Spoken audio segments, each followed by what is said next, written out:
आपका स्वागत है। आशा करती हूँ आपको ये आंसर समझ में आएगा। आज मैं केमिस्ट्री का वैद्युत रसायन चैप्टर 2 कराने जा रही हूँ। ठीक है, वैद्युत रसायन का चैप्टर 2 और पार्ट 6 है। पार्ट 5 मैंने करा दिया। अगर आपने नहीं करा हो तो हमारे चैनल से प्ले लिस्ट में मैंने डाल दिया है। तो चलिए ये क्वेश्चन हम लेके आए हैं, बहुत ही आसान है। धातुओं का संचरण। ठीक है, आप लोहा तो जानते होंगे, संचरण उसी के अकॉर्डिंग है। तो चलिए पढ़ लेते हैं। चलिए आपको मास्टरमाइंड में पहले हम दिखा दे रही है क्वेश्चन कितनी बार आया है।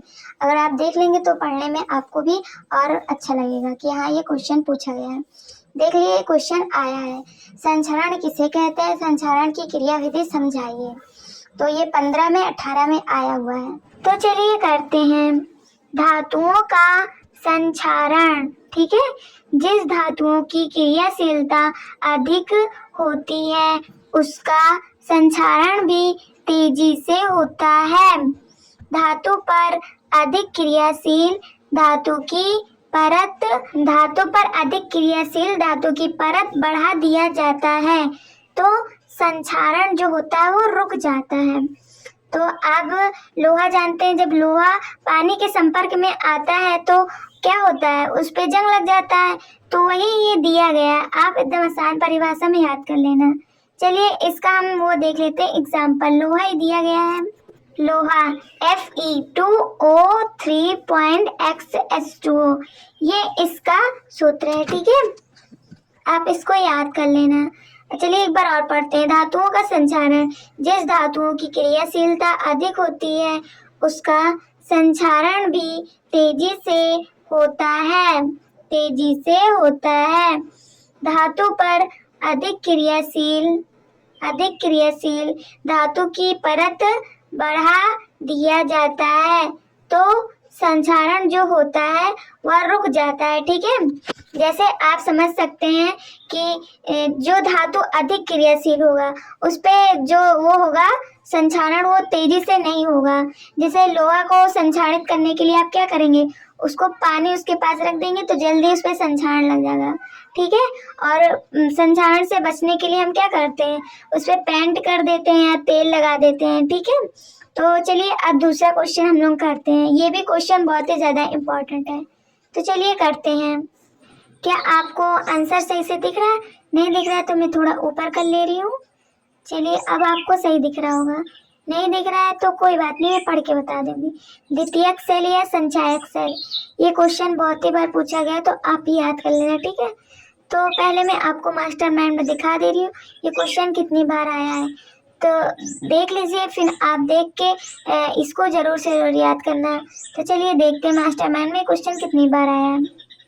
देख लीजिए ये क्वेश्चन कितनी बार आ चुका है। चलिए मैं क्वेश्चन पढ़ देती हूँ। द्वितीयक, थोड़ा सा ऊपर, द्वितीयक सेल क्या है, सीसा संचायक सेल का मतलब समझाइए। ठीक है, और इसका प्रकार प्राथमिक सेल, द्वितीयक सेल और ईंधन सेल। चलिए मैं इसका आंसर पढ़ दे रही हूँ, आपको पेज भी उलट गया है। चलिए थोड़ा ऊपर करके, क्या आपको सब दिख रहा है? थोड़ा सा ऊपर कर दे रही हूँ, अब तो दिख रहा होगा ना। चलिए, द्वितीयक सेल या संचायक सेल, ये ऐसे सेल होते हैं जिसका कई बार रिचार्ज किया जा सकता है और इन्हें बार बार प्रयोग में लाया जा सकता है। ठीक है, आप समझ गए होंगे क्या हो सकता है। चलिए इसका सीसा संचायक पढ़ लेते हैं। इन सेलों का प्रयोग वाहनों, इन्वर्टरों एवं बैटरियों में किया जाता है। देखिए कितना आसान परिभाषा है, आप भी एक बार पढ़ेंगे तो आपको भी याद हो जाएगा। चलिए इसका डायग्राम देख लीजिए, कितना आसान बनाया गया है। ये जो दिया गया है, एक पे धारी धारी बना, एक पे सादा है। तो जो धारी धारी दिया गया है उसे हम एनोड कहेंगे। ठीक है, और जो सादा दिया गया है उसे हम कैथोड कहेंगे। और जो एनोड होता है माइनस में होता है और कैथोड जो होता है हमारा वो प्लस में होता है। और क्या कहते हैं, जो ये धारी धारी दिया गया इसे हम लेड कहते हैं, पीडी, और इसे PbO2 को लेड डाइऑक्साइड कहते हैं। ठीक है, और जो ये हमारा जल इसमें भरा गया है वो H2SO4 और तन्नो सल्फ्यूरिक अम्ल दिया गया है। ठीक है, तो आपको आशा करते हो आपको ये समझ में आ रहा होगा। चलिए एक बार और पढ़ देते हैं। द्वितीयक सेल या संचायक सेल, ये सेल ऐसे होते हैं जिसका कई बार रिचार्ज किया जा सकता है और इन्हें बार बार प्रयोग में लाया जा सकता है। सीसा संचय मतलब ये क्या है, बैटरी, इन्वर्टर, वाहनों, इनको हम बार बार रिचार्ज करके बार बार प्रयोग में ला सकते हैं।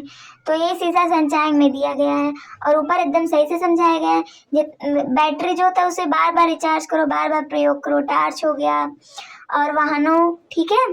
तो आशा करती हूँ आपको ये क्लास अच्छी लगी होगी। अगर अच्छी लगी होगी तो अपने फ्रेंडों के साथ भी शेयर करना। And thanks for watching.